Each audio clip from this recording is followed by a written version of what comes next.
Builder buyer agreement होता क्या है और ये बनवाना भी क्यों चाहिए एक बायर के लिए, जरूरी क्यों? अगर आप इतिहास देखोगे, बिल्डर बायर एग्रीमेंट की कोई डेफिनेशन नहीं है। तो आप मेरे से पूछोगे बिल्डर बायर एग्रीमेंट क्या है? बिल्डर बायर एग्रीमेंट आज के टाइम का फॉर्मेलिटी स्टोरी या एक मॉल का या एक कमर्शियल बिल्डिंग का अग्रीमेंट टू सेल है। एग्जैक्टली रूल क्या कहता है कि बिल्डर बायर एग्रीमेंट एक बायर को कब बनवाना चाहिए? तो as per RERA rules it has to be uploaded, it has to be approved. कि जो भी बिल्डर बायर एग्रीमेंट बनता है, we always say our client कि भैया एक बार जाके लॉयर से आप कंसल्ट कर लो। 60 पेज का बिल्डर बायर एग्रीमेंट अगर मैं आज एक वकील को भी दूं ना, वो भी कम से कम हफ्ता ले पढ़ने के लिए। इतना छोटा फॉन्ट पढ़ने के बाद समझने के लिए जो टाइम लगेगा वो अलग। तो एक आप 75 साल के आदमी से कैसे उम्मीद कर सकते हो कि वो एक एक लाइन पढ़ेगा, एक एक चीज समझेगा?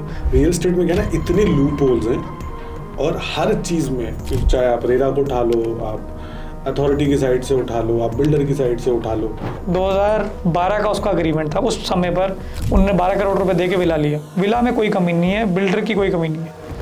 नाला है 500 मीटर दूर, क्या ये बताने वाली बात नहीं है?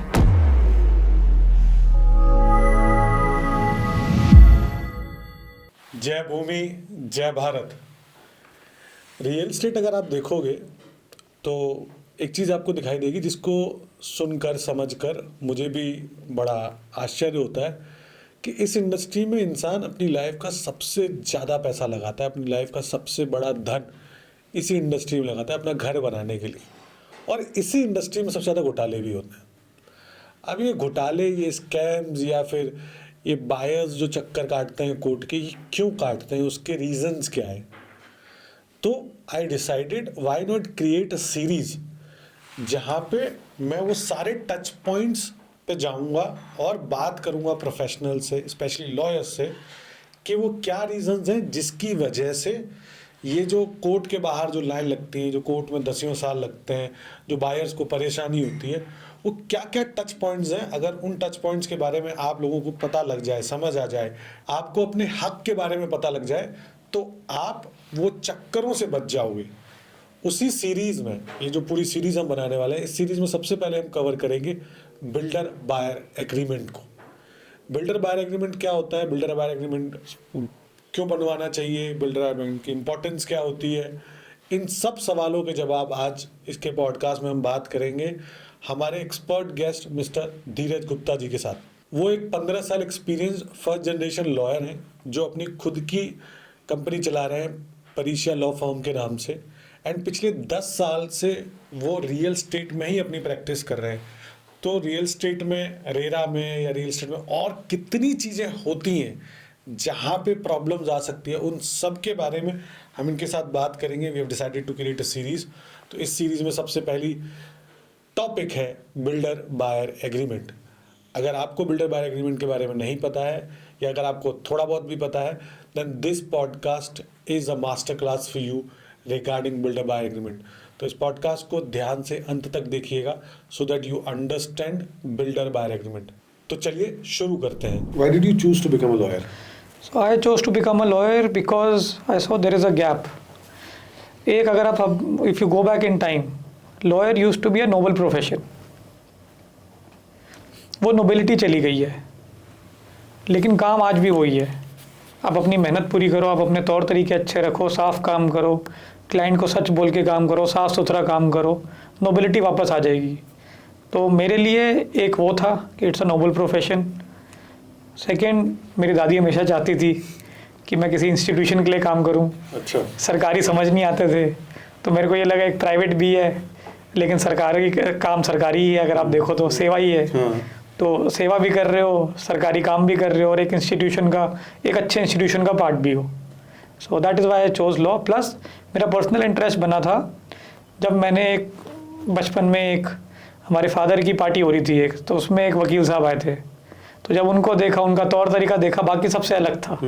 तो उससे इम्प्रेस होके, उस वक्त तो ये समझ नहीं थी वकील क्या होता है, लेकिन उनके तौर तरीके, उनकी समझ देखकर तब काफ़ी इम्प्रेस होके, प्रभावित होके, that is when I decide I want to be a lawyer. Okay, and how it's going out, मतलब आपके लिए कैसे वर्कआउट कर रहा है being a lawyer? I am a first generation lawyer. तो वर्कआउट कैसा कर रहा है, मैं बोलूँगा for a first generation lawyer with no background in law, no background in politics, काफ़ी अच्छा चल रहा है। ओके। हाँ, हम अच्छे केसेस कर रहे हैं, अच्छे लोगों में जान पहचान है, अच्छे लोगों में उठ बैठ है, और सब प्रोफेशन की देन है। सब जो प्रोफेशन ने सिखाया, जो प्रोफेशन ने दिया, जो रोज़मर्रा की मेहनत है। और अगर आप लॉयर को देखोगे वो लेबर से कम नहीं है, बस ईंट पत्थर नहीं उठाता, वो फैक्ट्री वाला काम नहीं करता, लेकिन है वो लेबर ही। ठीक है। तो अच्छा भाई, अगर जैसे लॉयर में भी मल्टीपल सिनेरियोज, अलग अलग तरीके के लॉयर्स होते हैं, तो आप मेजॉरिटी रियल एस्टेट का काम करते हो। हम काफ़ी मेजर काम हमारा रियल एस्टेट और कॉर्पोरेट कमर्शियल का है। तो रियल एस्टेट में एक सबसे इम्पॉर्टेंट चीज़ होती है बिल्डर बायर एग्रीमेंट। ठीक है, आज हम बिल्डर बायर एग्रीमेंट पे मैं आपसे स्पेसिफिकली बात करना चाहता हूँ, बिकॉज बहुत टाइम से even our audience was saying कि एक बिल्डर बायर एग्रीमेंट पे स्पेसिफिक इन डिटेल आप एक बार बात करो किसी के साथ। तो पहले let's start from the basic, builder buyer agreement होता क्या है और ये बनवाना भी क्यों चाहिए, एक बायर के लिए ज़रूरी क्यों है? आपने टॉपिक तो बहुत अच्छा चुना है, बड़ा स्पेसिफिक टॉपिक चुना है, क्योंकि जहाँ तक मेरी जानकारी है बहुत सारे डेवलपर, बहुत सारे जो बायर हैं, specially middle class, lower middle class, इनको जानकारी नहीं है, पहली चीज़। दूसरा, अगर आप इतिहास देखोगे, बिल्डर बायर एग्रीमेंट की कोई डेफिनेशन नहीं है। ओके। अगर आप इतिहास में जाओगे, आप 2016 से पहले ले लो, अगर रेरा था, तो अगर एग्रीमेंट्स आप देखोगे सारे लॉपसाइडेड हैं, lopsided in favour of the developer, सब कुछ डेवलपर के फेवर में था। एक आपको जजमेंट अगर याद होगी, बेलेर की जजमेंट थी कंपटीशन कमीशन की in favour of the home buyers against DLF, जिसमें डीएलएफ को 400 करोड़ की पेनल्टी लगी थी। वहाँ से थोड़ा सा मुहिम शुरू हुई कि इसको नहीं, ये एग्रीमेंट्स गलत है, धीरे धीरे बदलना शुरू हुआ है। फाइनली फिर रेरा आया, रेरा ने बिल्डर बायर एग्रीमेंट को डिफाइन करा। बिल्डर बायर एग्रीमेंट में कोई ऐसी स्पेसिफिकेशन नहीं है कि ये स्पेसिफिक होना चाहिए। ओके। एक पहले होता था आपका एटीएस, एग्रीमेंट टू सेल, तो यू कैन इक्वेट, या आप एक बिल्डर बायर एग्रीमेंट को एग्रीमेंट टू सेल से इक्वेट कर सकते हो, जो सेल लीड से पहले का वो है। तो आप मेरे से पूछोगे बिल्डर बायर एग्रीमेंट क्या है? बिल्डर बायर एग्रीमेंट आज के टाइम का फॉर मल्टी स्टोरी या एक मॉल का या एक कमर्शियल बिल्डिंग का एग्रीमेंट टू सेल है। Okay. और अगर कानूनी देखोगे, एग्रीमेंट टू सेल आपको हक नहीं देता। एग्रीमेंट टू सेल आपकी सिर्फ एक राइट क्रिएट करता है कि कल को आपकी सेल डीड नहीं होती तो उसके अंदर आपके राइट्स लिखे जाते हैं।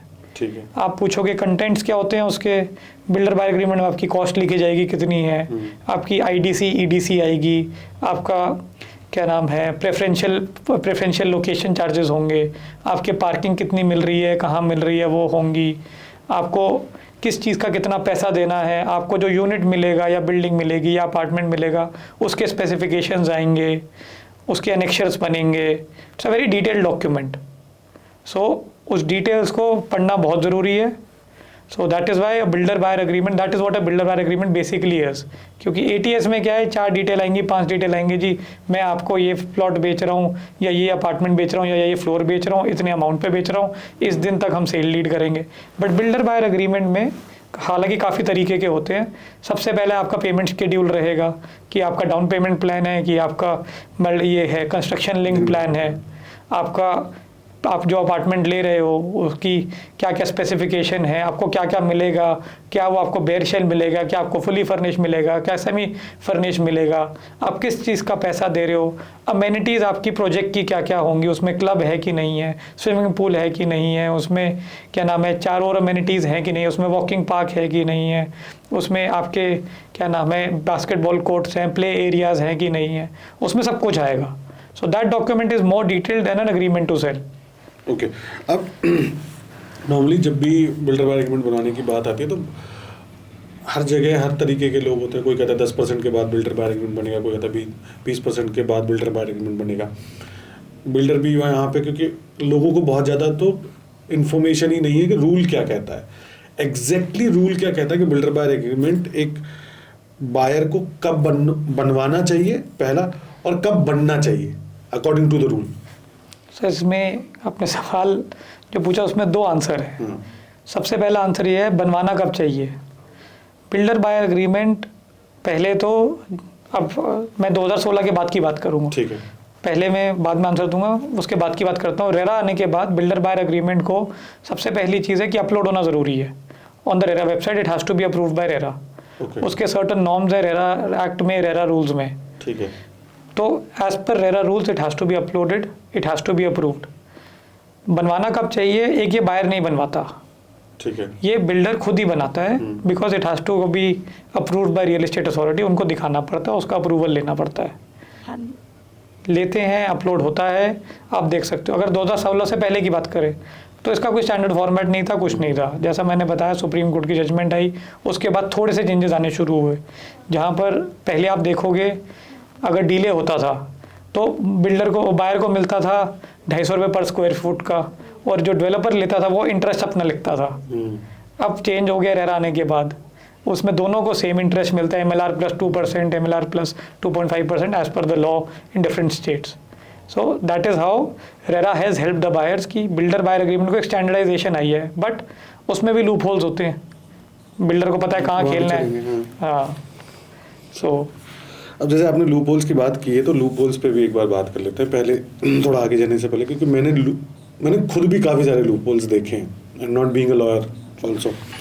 आपको सबसे ज़्यादा लूप होल्स आज के डेट में, क्योंकि जब तक लोगों को क्या है ना कि बिल्डर बायर एग्रीमेंट आता है, जैसे अब जब हम लोगों के पास भेजते हैं ना, लोग मेजोरिटी ऑफ टाइम्स पढ़ते ही नहीं है, वो बस साइन कर दिया कि हाँ जी जो है, कॉस्ट शीट देख ली कि बस इतने पैसे देने, इतनी सारी चीज़ें देनी है, और मोस्टली दे रिलाई ऑन जिससे उन्होंने ख़रीदा है उसकी बातों पर कि हाँ जी वैसे हो जाएगा।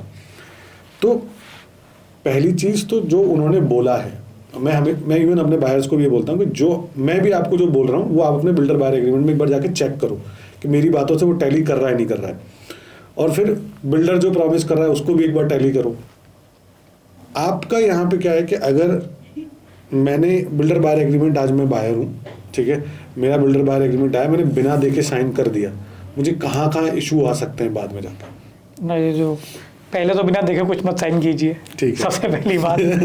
डॉक्यूमेंट लंबा होता है, बहुत बड़ा होता है, बहुत फाइन डिटेल्ड होता है, प्रिंटिंग ऐसी होती है, ये सब जो किया हुआ है ये एक लॉबिंग का नतीजा है कि जी इसको ऐसा डॉक्यूमेंट बना दो कि बायर का भी पड़े ही नहीं, और नहीं आता भाई आधी टाइम आएगा भी नहीं।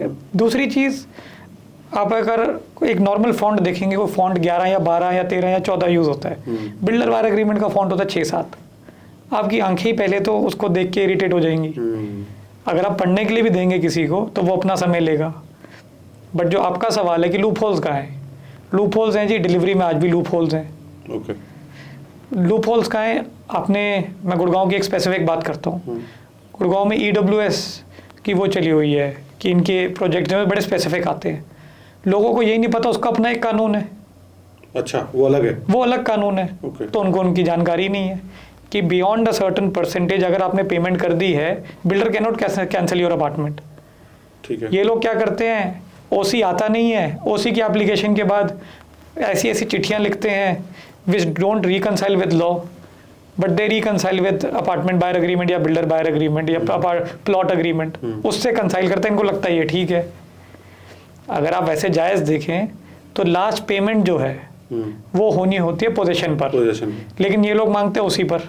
अच्छा, आप नोटिस कर लीजिए, नोएडा हो, दिल्ली हो या गुड़गांव हो, जब OC के बाद आखिरी पेमेंट लेते हैं फिर ये कहते हैं जी हमें 1 महीना चाहिए आपके आखिरी चीज़ें कंप्लीट करने के लिए। अब बायर का क्या है, बायर 90% 80% पेमेंट दे चुका है, अब मरता क्या ना करता। सही बात। वो केस थोड़ी करेगा इस पे, वो इस पे डिस्प्यूट थोड़ी करेगा, क्योंकि उसको पता है कि मैं यहाँ डिस्प्यूट करूंगा, हालांकि उनको ये भी जानकारी नहीं होगी। मैं डिस्प्यूट ना, अगर मैंने कर दिया, ऐसा कोई ईमेल डाल दिया, बिल्डर आपको उसी दिन के बाद रिस्पॉन्स करना शुरू कर देगा और सिर्फ आपको पेमेंट के मेल्स आएंगे, पेमेंट की रिक्वेस्ट आएगी और कुछ भी नहीं। तो लूप होल कहाँ है, डिलीवरी पर है। लूप होल कहाँ है, स्पेसिफिकेशन पे है। स्पेसिफिकेशन समझ नहीं आएगी, एक आम आदमी को क्या पता, उसको ये पता होगा जी AC लिखा है, मेरे को AC मिलने दो। उसको ये थोड़ी पता फ्लोरिंग कैसी है, उसको ये थोड़ी पता है किवाड़ कैसा बनना है, उसको चौखट कैसी बननी है, उसको ये थोड़ी पता है अलमारी की कौन सी क्वालिटी है, कैसे पता होगा? सही बात है, इतना डिटेल लिखा भी नहीं होता, डिटेल लिखते भी नहीं और उनको पता ही नहीं है। उसको तो पता है, उसको तो आज एक होम बायर की जो हालात है, एक तरफ उसको EMI देनी है और एक तरफ उसको अपना रेंट देना है, किसी तरह उसको अपने घर में घुसना है। सही है। जब इन 30 चीज़ों से वो जूझ रहा है और अपने सामाजिक चिंताएं उसकी अपनी है, जो हम आज बात कर रहे हैं, हम उनकी बात नहीं कर रहे जो इन्वेस्ट करते हैं, करोड़ों रुपए उनके पास पड़ा है, वो आए दिन प्रॉपर्टी ले, हम उसकी बात कर रहे हैं, एक आम आदमी की जिसका एक चाहत है कि मेरा एक अपना घर हो। तो जो उसकी चाहत में जो बिल्डर खेलते हैं वो लूप होल्स है।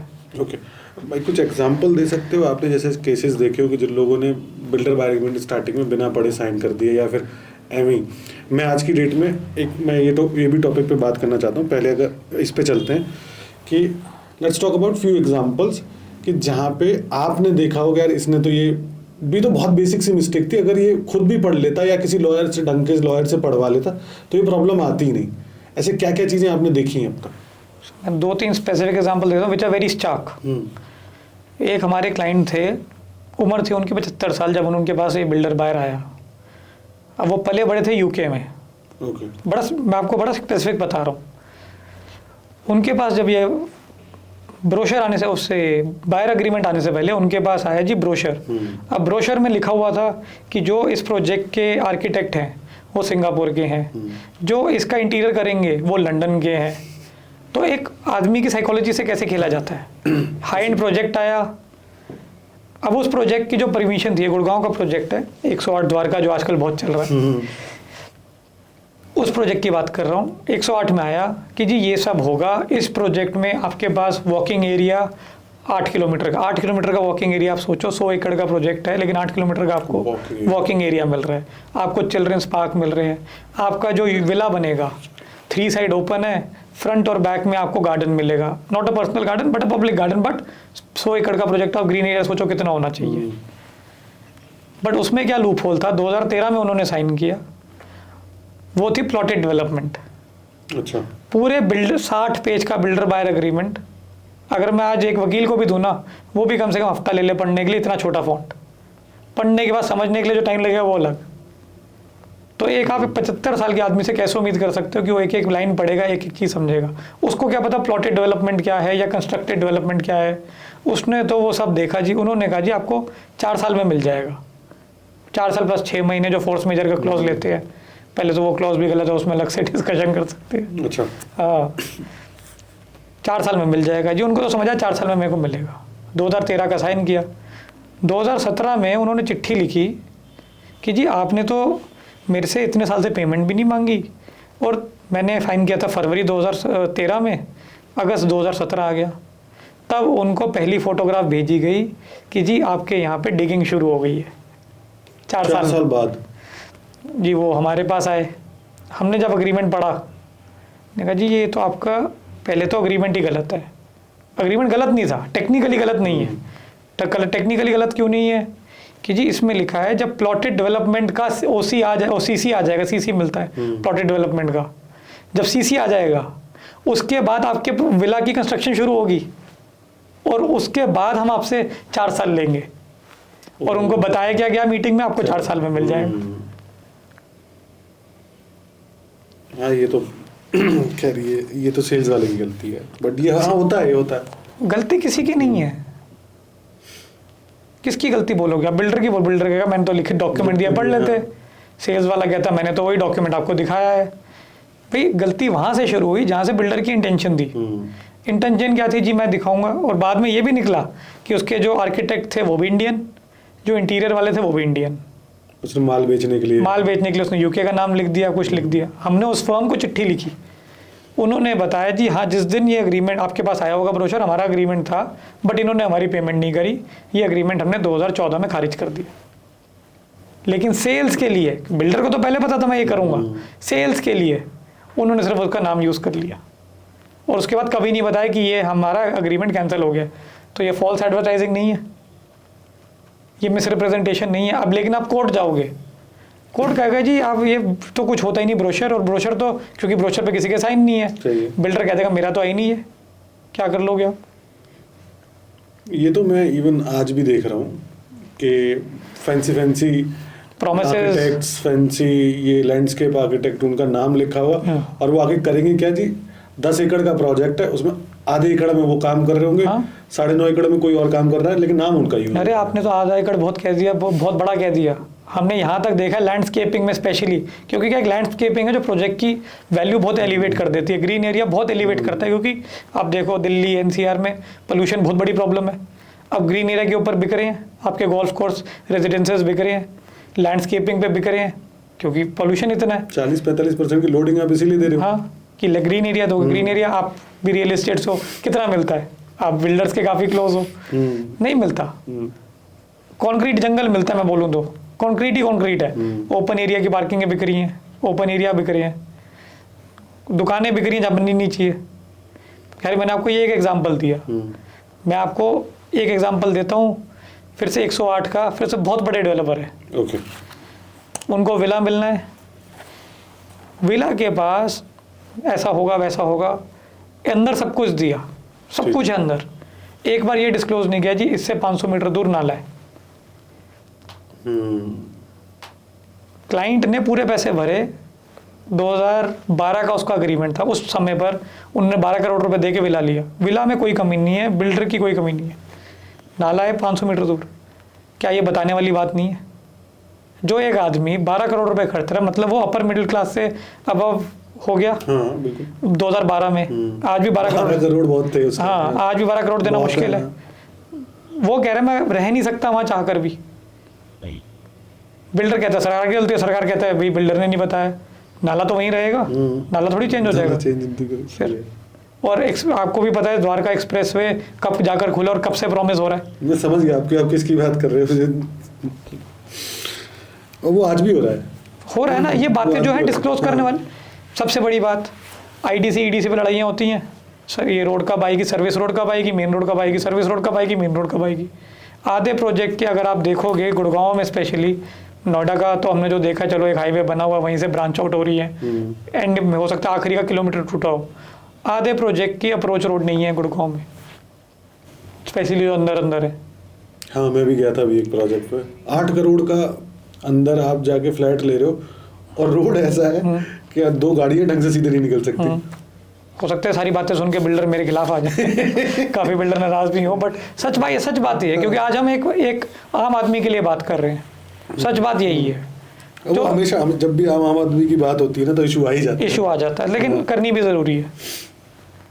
अब जैसे आपने एक बात बोली कि इस पे मैं एक और चीज़ बोलना चाहता हूँ, even we have started doing this and I want you to please specify ये जरूरी क्यों है। हम एक चीज़ करने लग गए हैं आजकल कि जो भी बिल्डर बाय एग्रीमेंट बनता है, we always say our client कि भैया एक बार जाके लॉयर से आप कंसल्ट कर लो, क्योंकि वो पूरी लैंग्वेज मुझे भी समझ नहीं आती। मैं आज ये बोल दूं कि हाँ, इवन ये मैं इसलिए वीडियो पे बोलना चाहता हूँ कि मैं लॉयर नहीं हूँ, बट हाँ I can take care of few things. उसके आगे आपको लॉयर के पास जाना पड़ेगा वहाँ पे, specially with first time buyers, क्योंकि जो खेला खाया है उसको तो कोई प्रॉब्लम नहीं है, उसके पास अपनी टीम है। फर्स्ट टाइम बायर्स ये समझ नहीं पाते कि यार अगर मैं लॉयर के पास जा रहा हूँ तो मैं फीस क्यों दूँ एक्स्ट्रा। अरे बिल्डर बायर एग्रीमेंट ही तो है। पहली चीज़ तो क्यों ज़रूरी है लॉयर के पास जाना। दूसरा एक चीज़ ये भी बात बताना कि जो बिल्डर बायर एग्रीमेंट एक बार आपके पास बिल्डर से आ गया, क्या वो आप चेंज करा सकते हो, और वो चेंज करवा सकते हो तो उसके तरीके क्या होते हैं, और ये क्या इसको लेकर लॉ भी बोलता है कि हाँ आप चेंज करा सकते हो। बहुत अच्छा सवाल पूछा है आपने। ये पहले तो आपने फ्रेटर्निटी के बारे में सोचा हमारी कि आप एक लॉयर के पास भेजते हो, उसके लिए बहुत बहुत शुक्रिया भाई वो जरूरी है कि नहीं, एक आम आदमी नहीं समझता। एक आम आदमी क्यों नहीं समझता ये मेरे को समझ नहीं आता, क्योंकि अगर कोई करोड़ 1.5 करोड़ 2 करोड़ रुपए आज एक घर पे लगा रहा है, वो कुछ पैसे अपनी प्रोटेक्शन पे लगा लेगा। इंश्योरेंस पे लगाता है एक आदमी, ये इंश्योरेंस से बढ़कर है, क्योंकि इंश्योरेंस का प्रीमियम आपने साल दर साल देना है, यहाँ का पैसा आपने 2-3 साल में देना है। सही बात। और करोड़ों रुपए है इंश्योरेंस प्रीमियम, अगर जिंदगी भर भी दोगे तो करोड़ों नहीं बनता।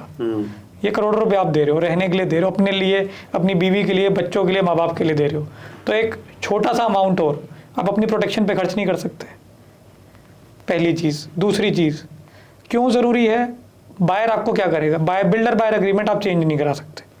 चेंज कराने का तरीका उसका मैं बाद में आंसर देता हूँ, बट एक वकील के पास आना क्यों ज़रूरी है, या मैं समझता हूँ क्यों ज़रूरी है। पहले तो वकील उसको पढ़ेगा, आपको बताएगा जी ये गलत है, ये सही है। उसमें पोजेशन की डेट्स होंगी, वो पोजेशन की, सबसे पहले तो पोजेशन की डेट समझाना एक क्लाइंट को बहुत ज़रूरी है कि पोजेशन इस हालात में मिलेगी। उसके स्पेसिफिकेशन समझना, प्रोजेक्ट के या एक उसके अपार्टमेंट के या उसके प्लॉट के स्पेसिफिकेशन समझना और समझाना बहुत ज़रूरी है।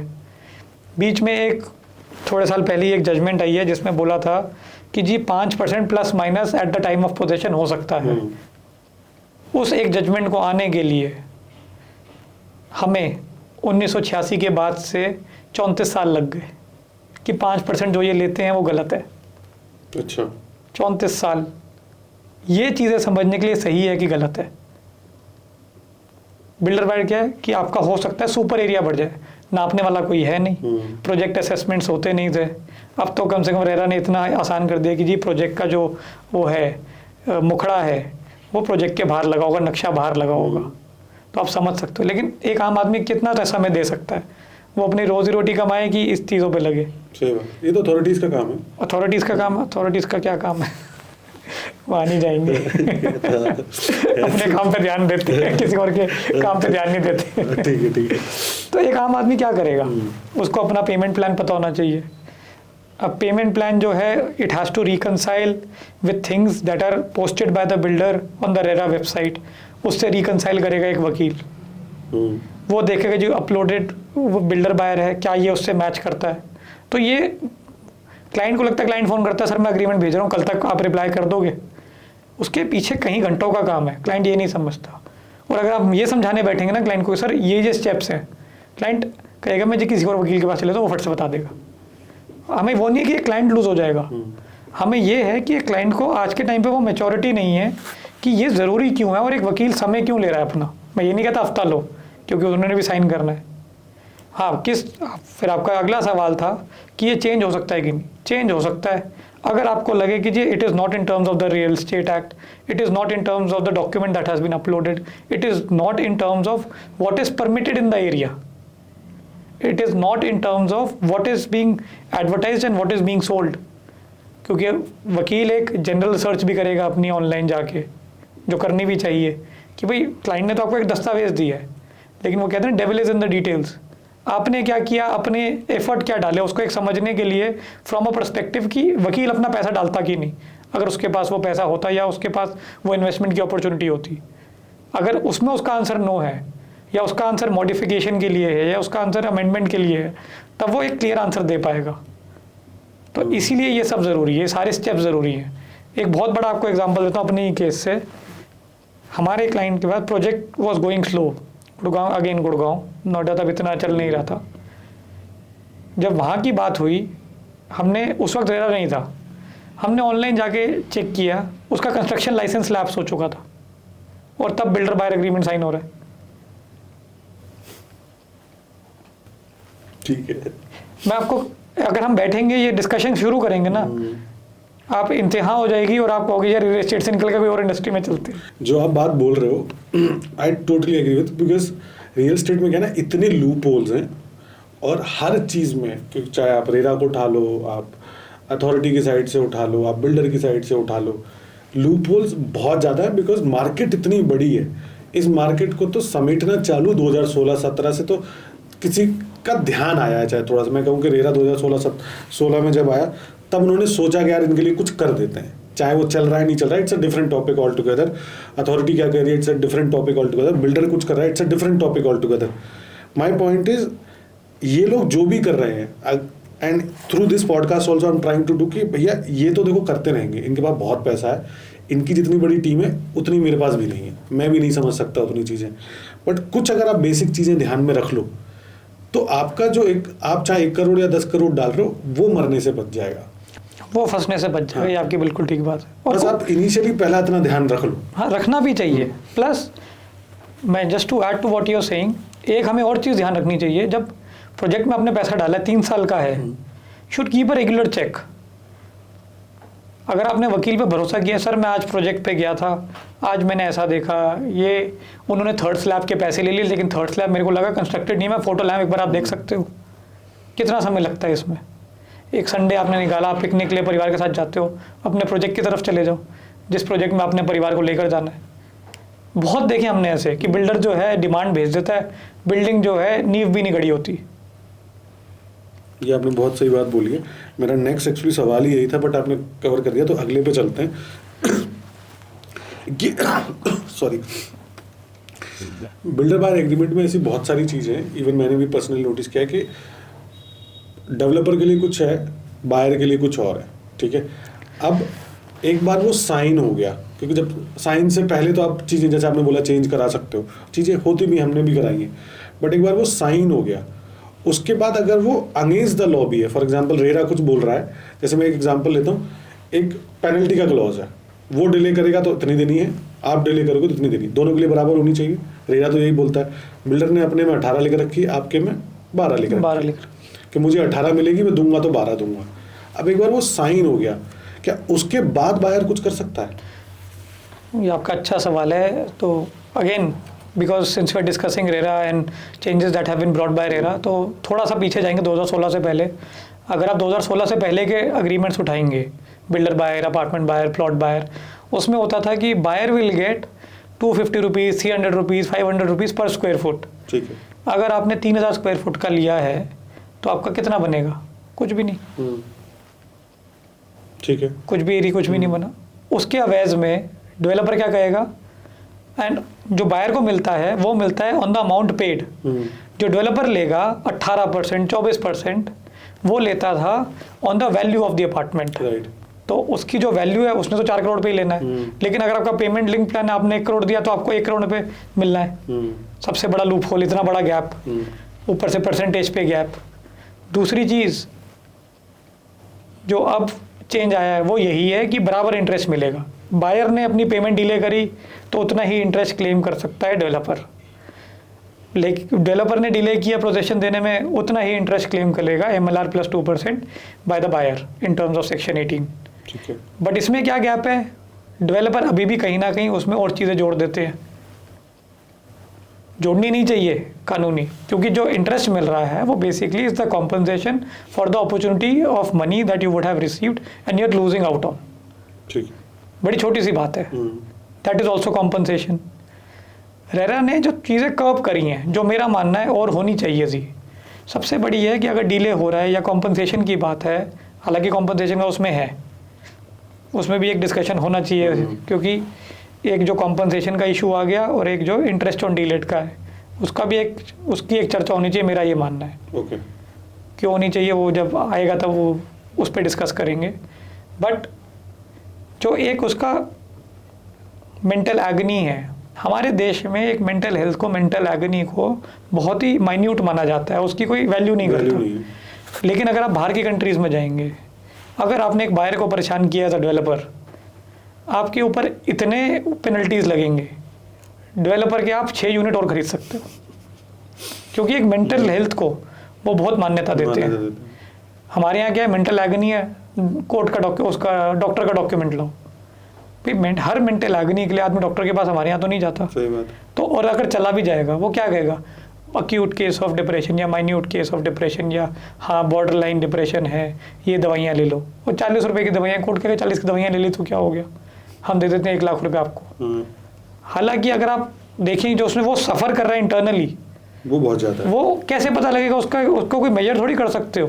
भाई एक आदमी ने, ये बीच में आपके वो वाले प्लान आए थे, अगर हम उस प्लान की बात करें, हमने एक केस किया था, बैंक उसको पैसे दिए जा रहा है, यूनिटेक डेवलपर होता था, बैंक उसको पैसे दे रहा है, इधर से ये लेटर लिख रहे हैं जी पेमेंट प्लान आया, आप ये पेमेंट अप्रूव्ड है, उधर कंस्ट्रक्शन नहीं हो रही, बैंक ने प्रोजेक्ट अंडरराइट किया हुआ है as a financial partner, bank की रिस्पॉन्सिबिलिटी नहीं है ये देखने की कंस्ट्रक्शन हो रही है कि नहीं, उसकी रिस्पॉन्सिबिलिटी नहीं है ये रेस करने की जी आपने इसको अप्रूव कर दिया, बट आप एक बार जाके तो देखो।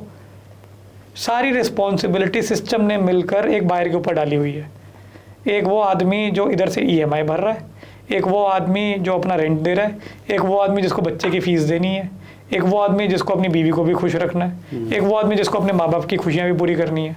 क्योंकि आज भी हमारे घरों में सारे कमाने वाले नहीं है, सही बात। कमाने वाला एक ही है, और उसको अपनी जीवन की पूंजी से घर भी लेना है, और सारी जिम्मेदारी भी उसी के ऊपर है।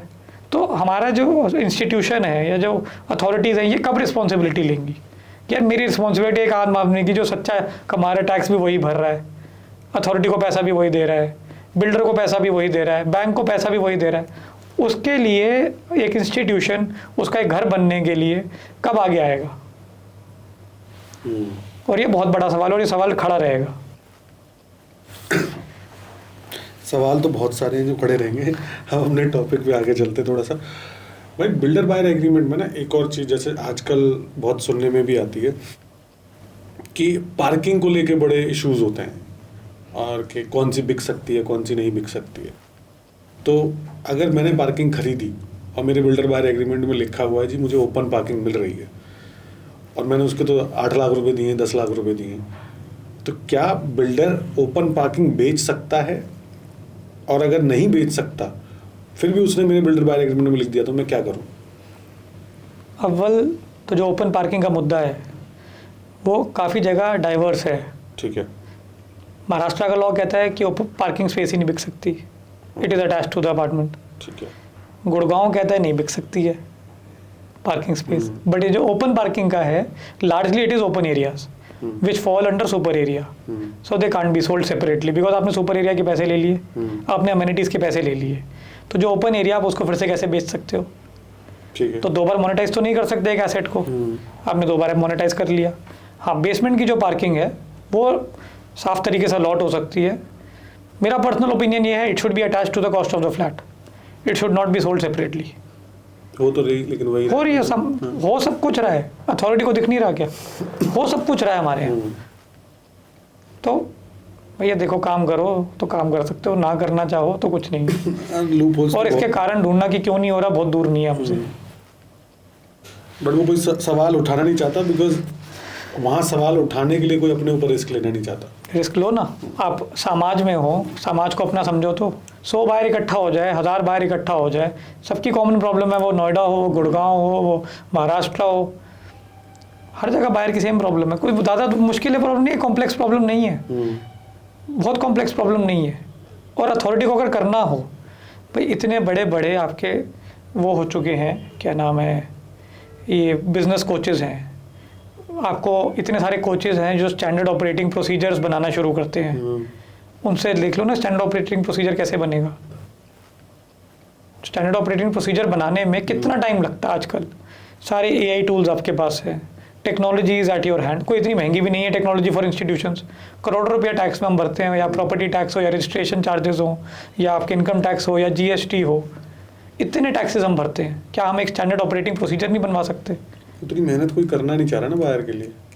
बाहर के लिए नहीं कर रहे आप, एक्चुअली अपने लिए ही कर रहे हो, क्योंकि आप जब अपने लिए करोगे तो आपकी तारीफ होगी बाहर। आज क्या है, बाहर आता तो है इंस्टीट्यूशन में, लेकिन दरवाजा जैसे ही पीठ मुड़ती है तो वो ये सोच रहा होता है मैं कहाँ आ गया। क्योंकि माल बिक रहा है, किसी को टेंशन ही नहीं लेनी। सर माल किसका बिक रहा है? बिल्डर का। फिर तो वो टेंशन लेगा, जैसे जो पैसे दे रहा है वो लेगा ना। हम जाते हैं, अब आप एक बाहर की हालात देखो, एक शर्ट में अगर खरोच होती है तो वो लुई फिलिप पे या किसी और ब्रांड पे वापस चला जाता है, वैनोजेन हो या कोई और ब्रांड हो, वापस चला जाता है, जी ये शर्ट चेंज कर दो, इसमें खरोच है।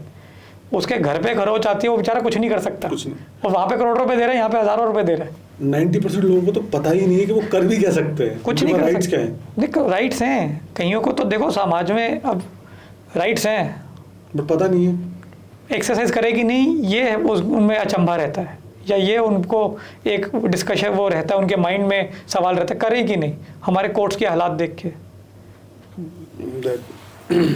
वो फिर एक बात तो सही है, बट हाँ।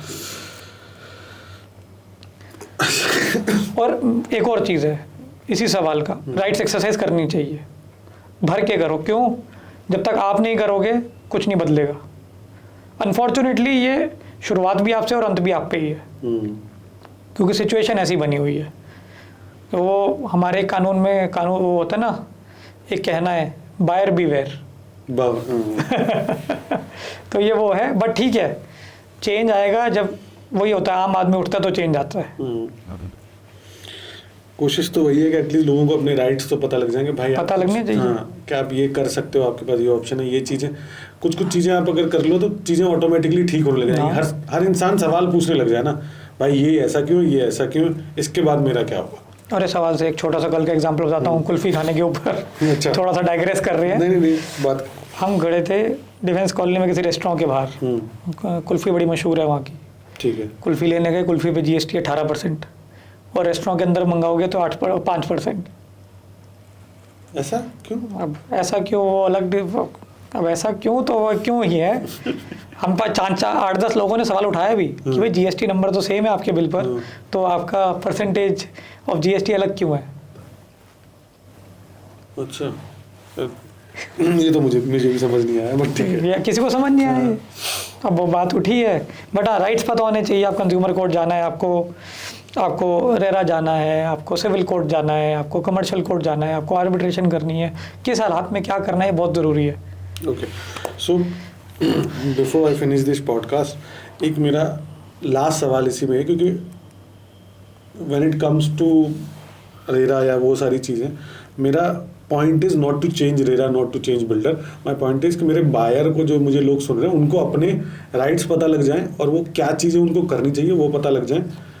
सिस्टम तो देखो, हम भारत में रहते हैं, सिस्टम में टाइम लगता है, वो धीरे धीरे ठीक, जब ठीक होगा ठीक है, आप ठीक हो जाओ, आपको चीज़ें पता लग जाएं। Correct. In any case of dispute, तो आज की डेट में even when I talk to my buyers, when I talk to my clients, कि पता है कि सबको कि रेरा है, मेरा बिल्डर बायर एग्रीमेंट मुझे रेरा के थ्रू चेक करना है, या फिर मैं कोई भी चीज़ लेने जा रहा हूँ, जैसे आपने बात की कि मुझे स्पेसिफिकेशन चेक करनी है, ये करना है, वो करना है, फ्लैट की सारी चीज़ें मेरे बिल्डर बायर एग्रीमेंट में लिखी हुई हैं, वो मैंने पहली चीज़ तो मैं जाके रेरा की वेबसाइट पे चेक कहाँ करूँ वो। दूसरा, अगर मुझे कोई डिस्प्यूट दिखाई देता है, कुछ ट्रांसपेरेंसी नहीं दिखाई देती, कुछ इश्यूज़ हैं, तो मैं अपने, जो मेरे को ये हक मिला हुआ है कि मैं सवाल उठा सकता हूँ, उसको उठाने का प्रोसेस क्या है? सर, सबसे पहले तो आपको कहाँ पे चेक करना है। आप किसी भी रेरा, आप अगर जैसे फॉर एग्जांपल लेते हैं नोएडा का, तो आप नोएडा रियल एस्टेट अथॉरिटी की वेबसाइट पे जाएं, ठीक है, उस पर आप प्रोजेक्ट्स पे क्लिक करें, वहाँ पर आपको पूरा पता लग जाएगा क्या क्या डॉक्यूमेंट अपलोडेड है। डॉक्यूमेंट ज़रूर पढ़ें, उसमें सब कुछ आपको पता लगेगा कितना बड़ा प्रोजेक्ट है। आप एक चीज़ रेरा में है, कई लोग कहते हैं कि 10 टावर आ रहे हैं, लेकिन एक ही टावर लॉन्च हुआ है, तो आप अलग अलग टावर के रजिस्ट्रेशन भी ले सकते हो, क्योंकि कानून ये कहता है 500 स्क्वायर मीटर या 8 अपार्टमेंट से ऊपर की कंस्ट्रक्शन होनी चाहिए। कहीं कहीं अब हाँ, ये एक और मुद्दा है आजकल कि कानून ये कहता है कि 500 स्क्वायर मीटर या 8 अपार्टमेंट या 8 फ्लोर या कुछ भी, उनमें से एक होना चाहिए। अथॉरिटीज़ ने क्या कर दिया है कि दोनों होने चाहिए, तब रजिस्ट्रेशन की वो है। अच्छा। हालांकि दिल्ली में इसका एक मुद्दा चला हुआ है कि भाई दोनों में से एक होना चाहिए कि दोनों होने चाहिए, वो एक मुद्दा उठा हुआ है, और जब मुद्दे पे जजमेंट आएगा या ऑर्डर, हो सकता है अभी गया हो, काफ़ी टाइम से पेंडिंग था, जब वो मुद्दा आएगा तब देखेंगे। बट हाँ, आप रेरा की वेबसाइट पर जाइए, इसके आप सर्टिफिकेट्स चेक करिए, परमिशंस चेक करिए, सब पढ़िए, ज़्यादा समय नहीं लगता आपके दिन के, मात्र 15 मिनट से आधा घंटा आपको चाहिए समझने के लिए भी। क्योंकि होता क्या है, जब आप जागरूक होते हैं, जब आप अवेयर होना शुरू होते हैं, तो आपका माइंड भी ऐसे काम करता है, मैं ये भी समझ लूँ, फिर कॉन्वर्सेशन समझ आनी शुरू करती है उसके आसपास। तो आपका जागरूक होना बहुत ज़रूरी है। वो हमारी सरकार की मुहिम है ना, जागो ग्राहक जागो, तो ये यहीं से है।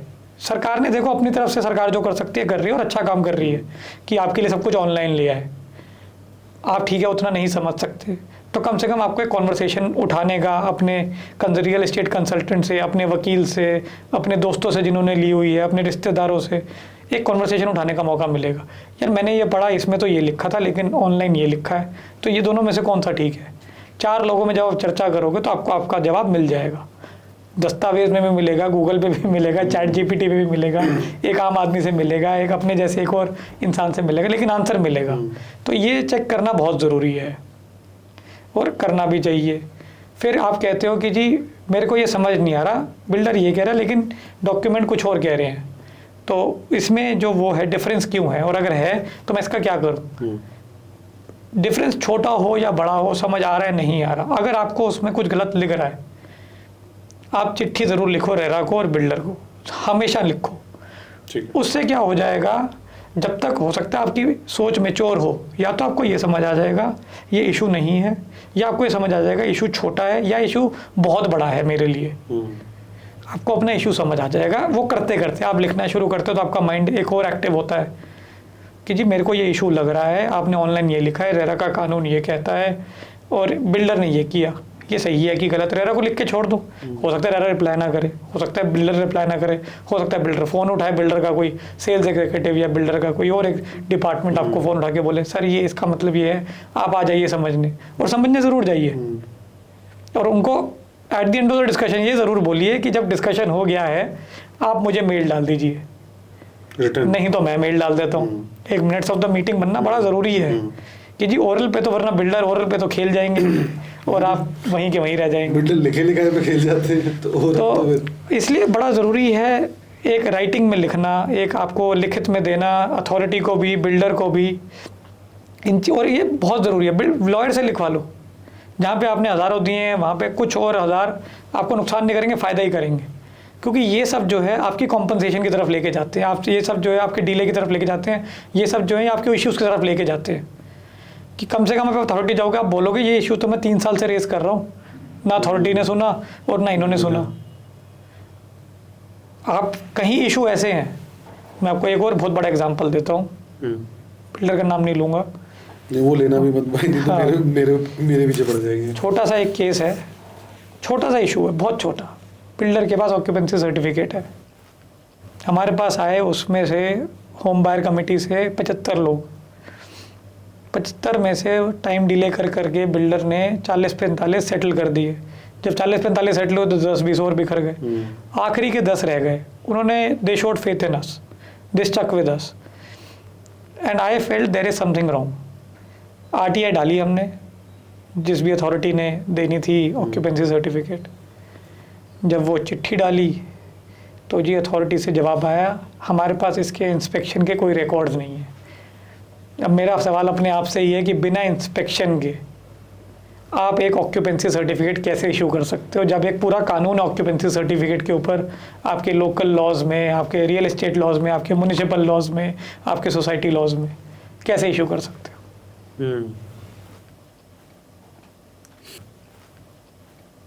सोचने वाली की बात है वैसे तो। और इस पे फिर कुछ आगे बात बढ़ी क्या आगे हो? डिस्कस नहीं करेंगे, अच्छा ओ। ठीक है।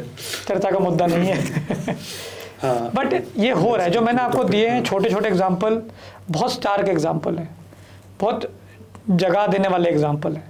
क्योंकि यहीं से एक और बात खिंचती है, नोएडा में, स्पेशली नोएडा की बात कर रहा हूँ, गुड़गांव में भी हैं बट नोएडा में ज़्यादा प्रेवलेंट है कि बिल्डर जो है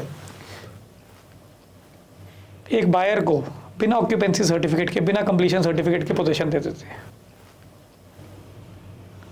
इससे मेरी काफ़ी कंसल्टेंट से, रियल एस्टेट के जो धुरंधर भी हैं उनसे डिस्कशन है, कह रहे नहीं लीगल है ये।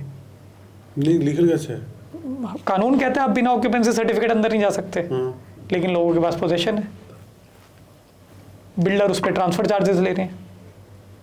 वो तो 60 गांठ है फिर। अब 60 गांठ है क्या है, वो तो मैंने कहा ना, ये ज़्यादा दूर नहीं है सोचना कि क्या हो रहा है बैकग्राउंड में, बट ये सच्चाई है, ये सामाजिक सच्चाई है, ये हो रहा है। ये रेरा आने के बाद भी हो रहा है, रेरा आने से पहले भी था। और इसके लिए जब तक एक आम आदमी सवाल कैसे उठाए, फिर वही बात आती है EMI मेरा, ये इसका इंटरेस्ट, बैंक का इंटरेस्ट, बिल्डर को जो वो देनी है, कम से कम अपने घर में घुस जाऊंगा मेरी EMI तो बंद हो जाएगी। लेकिन उसको यही नहीं पता उसका लाइसेंस लैप्स हो गया है, बिल्डर ने अथॉरिटी के पैसे भरे हैं कि नहीं।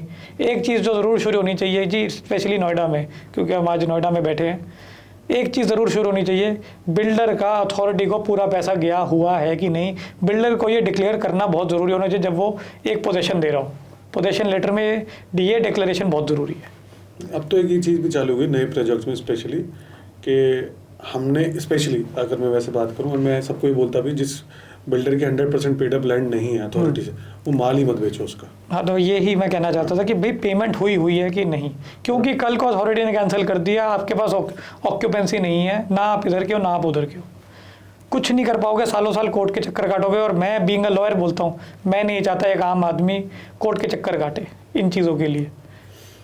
वो तो सबको पता है कि नहीं जाना नहीं होना चाहिए। हाँ, बाकी ये है कि क्योंकि आपसे बात करते करते ना मुझे एक और चीज़ समझ आई है कि रेरा पे भी we need to sit and discuss, because ऐसे बहुत सारे टॉपिक्स हैं जो रेरा के भी डिस्कस नहीं हुए। रेरा को लेके भी अगर शायद कोई मेरे पॉडकास्ट को रेरा वाला सुन ले, शायद कोई एक्शन हो जाए, शायद कोई कुछ हो जाए, क्योंकि रेरा को लेके भी बहुत सारे मिसकंसेप्शन आज मार्केट में हैं। क्योंकि रेरा का मतलब ये नहीं है कि आप आराम से बैठ जाओ, there are lot of things you need to again see. Sir आम आदमी आराम से नहीं बैठ सकता। तो उसके बारे में कभी और बात करेंगे। अभी क्योंकि हम बिल्डर बायर एग्रीमेंट पे अगर बात कर रहे थे, तो I think we have talked most of all. बाकी आपको अगर कुछ लगता है कि last you want to say specifically on builder buyer agreement, आपने ज़्यादा केसेस देखने, खैर मैंने तो कोई केस देखा ही नहीं, आपने ज़्यादा केसेस देखे हैं, तो आप लास्ट में क्या बोलना चाहोगे लोगों को? सर मैं ये ज़रूर बोलना चाहूँगा, आप वकील नहीं हो लेकिन आप अपने राइट्स के लिए जागरूक ज़रूर हो। आप बेशक EWS ले रहे हो, आप सोचते हो आपके पास पैसा नहीं है, कहीं से वो आप छोटा सा अमाउंट इकट्ठा करो, वकील को ज़रूर दो। इसलिए नहीं कि मैं वकील हूँ इसलिए बोल रहा हूँ, इसलिए बोल रहा हूँ कि आपको Day 1 पे अपने प्रोजेक्ट के बारे में सब पता होगा, सब कुछ पता होगा। मैं तो वकील नहीं भी हूँ, मैं तब भी बोलता हूँ। हाँ नहीं, आप नहीं हो, क्योंकि वो एक उनको लगता है वकील के पास जाएंगे, वकील समय लेगा, वकील बताएगा नहीं, और बायर के माइंड में क्या, यार अच्छा डेवलपर है, ये देखो हमारा कंसल्टेंट ये बोल रहा है, ये मिलेगा। जब नहीं मिलेगा तब क्या करोगे? तभी भी तो वकील का दरवाज़ा खटकाओगे। इससे अच्छा पहले खटका लो। वो कहते हैं ना, ये precaution is better than cure. तो इससे अच्छा ले लो, इंश्योरेंस भी ले रहे हो आप, वकील के पास भी चले जाओ, आपके प्रॉपर्टी की एक छोटी सी इंश्योरेंस ही है। मैं नहीं कहता कि वकील आपके लिए सब कुछ कर देगा, बट कम से कम एक डे 1 पे आपको डॉक्यूमेंट तो बना के देगा कि जी ये आपके राइट्स हैं, एक ये आपकी ऑब्लिगेशंस हैं, इस टाइम पे ट्रिगर होंगी, आपके प्रोजेक्ट की ये स्पेसिफिकेशन है। कम से कम जो एक कॉम्प्लेक्स डॉक्यूमेंट है 20 पेज का, 30 पेज का, उसका आधार ऐसा बना देगा कि कम से कम आप उसको समझ पाओगे, उसको पढ़ पाओगे, उसकी एक लैंग्वेज को आप आगे कर पाओगे, उसको डॉक्यूमेंट को यूज़ कर पाओगे अपने फेवर में। कहीं पे आपको लूप होल्स पता लगेंगे, उनसे आप डील कर पाओगे at the right time, not when the water has cross the best. मतलब अभी बात करते करते ही मेरे दिमाग में आया क्यों ना we start something like this, जो भी इसको सुनता है and they wants to come and consult with you, तो either we will put your number और will put our number and will directly connect, so that एक थोड़ा सा आइडिया भी दे दो भाई, अगर हम ये बात कर रहे हैं तो कि अगर कोई इसके चार्जेस क्या होते हैं। नॉर्मली लोगों को लगता है कि बहुत पैसा लेते हैं यार वकील, तो इतना पैसा क्यों देना, लगभग कहाँ से स्टार्ट होता है, किस तक जाता है, क्योंकि सर्विसेज है तो वो तो ऑब्वियसली डिपेंड करेगा, वेरिएशन बहुत होगा, बट तब भी कितना पैसा लगता होगा?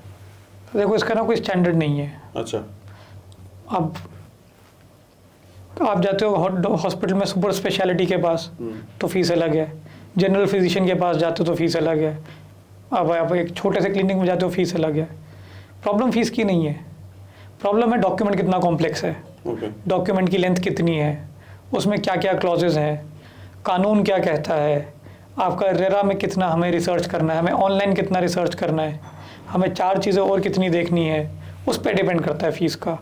बट हाँ, जहाँ तक फ़ीस की बात है, कहीं कहीं बेसिक प्रोजेक्ट्स होते हैं, not to employ to any other lawyer, 10,000 भी होता है काम, 15,000 भी होता है, 50 भी होता है, कहीं कहीं केसेस में 1.5-2 लाख भी लगते हैं। तो ऐसे कोई स्टैंडर्ड सेट नहीं है। तो भी ज़्यादा नहीं है। अगर आप 5 करोड़ की प्रॉपर्टी खरीद रहे हो, मैं कह रहा हूँ लाख रुपए भी दे रहे हो, and if you are safe, then उससे बेस्ट क्या होगा? क्योंकि आपने जिंदगी में 50 बार तो खरीदनी नहीं प्रॉपर्टी। कुछ भी नहीं सर, एक मैं दूसरी चीज़ बोलता हूँ, मैं कह रहा हूँ आपने 5 करोड़ खर्चने हैं ना, आप 1.5-2 लाख रुपए वकील को बोल दो, आपको मैं 2 लाख रुपए, 2.5 लाख रुपए, 3 लाख रुपए, 4 लाख, जितनी आपकी क्षमता है, वकील से डिस्कस करके वकील को ना पूरे प्रोजेक्ट की पोजीशन तक साथ रखो। क्योंकि आप वेरी गुड आइडिया। उसका आइडिया ये क्यों है कि जी साथ रखो, मेरी ये वकील साहब पेमेंट जा रही है, 2 चीज़ें होंगी, एक वकील साहब का कॉन और मैं ये नहीं कह रहा एक साथ दो, उनको धीरे धीरे दो, देते रहो, इसीलिए कि एक तो आप डिस्कस करना आपके लिए आसान हो जाएगा, यार मैं वकील साहब मेरे से पैसे तो नहीं मांगेंगे, ये थॉट चला जाएगा, क्योंकि बहुतों के मन में होता है और गलत नहीं है। वकील जो है वकील का मन नहीं, वकील कहता है यार बार बार सवाल पूछते हैं, फीस तो आती नहीं है, वो सवाल वकील के मन से चला जाएगा कि जी मेरे को पता है इस टाइम पे फीस बना, बट हाँ मैं डिस्कस करता हूँ, एक रिश्ता बनता है, एक दूसरे पे कॉन्फिडेंस बनता है, आपको वकील के जवाब से पता लगेगा कि जी मेरे को सही राय मिल रही है कि नहीं। आपने ऑनलाइन कुछ पढ़ा तो आप वकील को कन्फ्रंट कर सकते हो, या उससे डिस्कस कर सकते हो, या उसको एक नेगोशिएशन कर सकते हो कि वकील साहब हम ये कर सकते हैं कि अब ये हुआ, आपको चिट्ठी लिखनी आती, वकील आपके लिए उसी पेमेंट में चिट्ठी भी लिख देगा। तो बेसिकली आप कह रहे हो कि मैंने 5 करोड़, 10 करोड़, 15 करोड़ का घर लिया, मैंने एक छोटा सा अमाउंट खर्च कर दिया उसकी इंश्योरेंस पे, तो मेरा जो घर है वो 10 करोड़ का नहीं, 10 करोड़ 3 लाख का है इंश्योरेंस के साथ, छोटी सी एक इंश्योरेंस है। सोचने वाली बात है। ये बात सही है। मतलब मैं इसको यहीं फिनिश करना चाहूँगा, तो to all the viewers who are listening, जिन्होंने यहाँ तक देख रहे हैं, अगर आप घर खरीदना चाह रहे हो और आप भी आपके पास आ चुका है, then don't sign, go to a lawyer, specially a property lawyer, and talk to, simple. And इसको अभी यहीं अलविराम लगाते हैं। Let's talk about RERA in detail some other time, because मुझे पता है कि वो थोड़ा सा लंबा जाएगा, बट उसमें we can discuss a lot of things जो लोगों के बहुत काम की होंगी, क्योंकि रेरा पे अभी डिटेल डिस्कशन मुझे बहुत ज़्यादा देखने को मिली नहीं है। नहीं सर, बहुत ज़रूरी है रेरा को डिस्कस करना, बहुत ज़रूरी है एक समाज को अवेयर करना कि भाई उनके क्या राइट्स हैं, रेरा क्या कर सकता है उनके लिए, उनको रेरा को अप्लाई कब, अप्रोच कब करना है, कैसे करना है, क्यों करना है, क्या क्या उनको मिल सकता है, क्या क्या डेवलपर क्लेम कर सकता है, बहुत ज़रूरी है। एंड भाई काम करते हैं, लेट्स डिस्कस रेरा में अच्छा भी क्या है, बुरा भी क्या है, कहाँ सुधार हो सकता है। ज़रूर। दोनों तीनों चीज़ों पे बात करेंगे सो दैट बायर को भी समझ आए, और कोई रेरा वाला अगर सुन ले तो शायद उसके अंदर कुछ आ जाएगा, चलो ठीक है अब ये कर लेते हैं। नहीं सर, ब्रेरा में बहुत केसेस पेंडिंग है, आई एम श्योर बहुत लोग सुनना चाहेंगे और बहुत लोग शेयर भी करेंगे जिनके केसेस पेंडिंग है। ठीक है भाई, thank you so much for coming today. नहीं, thank you for having me, and I think what you started is really amazing to make people aware, to make your buyers aware, to make a general public aware. It is amazing what you've started. Thank you so much for having me here. Thank you so much. Thank you. जैसा कि मैंने इस podcast के starting में बोला था, we are going to create a series about all the touch points जिसकी वजह से प्रॉब्लम होती है रियल एस्टेट में, जिसकी वजह से केसेस होते हैं रियल एस्टेट में, आपको परेशानी होती है। आज के हमने बात की बिल्डर बायर एग्रीमेंट के बारे में। नेक्स्ट आप किस बारे में सुनना चाहते हो, आप किस बारे में जानना चाहते हो, मुझे कमेंट करके ज़रूर बताना, so that we create content in this series regarding that specific topic. तो आप वो मुझे कमेंट करके ज़रूर बताइएगा। बाकी ये ज़रूर बताइएगा इस पॉडकास्ट से आपको कितना सीखने को मिला। अगर आपको कुछ भी सीखने को मिला है तो आपको पता है इसके साथ क्या करना है, चैनल को सब्सक्राइब करना है, और इसको जितने ज़्यादा लोगों को आप शेयर कर सकते हो, अपने व्हाट्सएप ग्रुप्स में, अपने स्टेटस पे लगा सकते हो, अपने दोस्तों को भेज सकते हो, तो ज़रूर भेजना। बाकी मैं आपको मिलूंगा अगली वीडियो में, अगले पॉडकास्ट में कुछ नई इन्फॉर्मेशन के साथ। तब तक के लिए हंसते रहिए, मुस्कुराते रहिए। जय भूमि, जय भारत।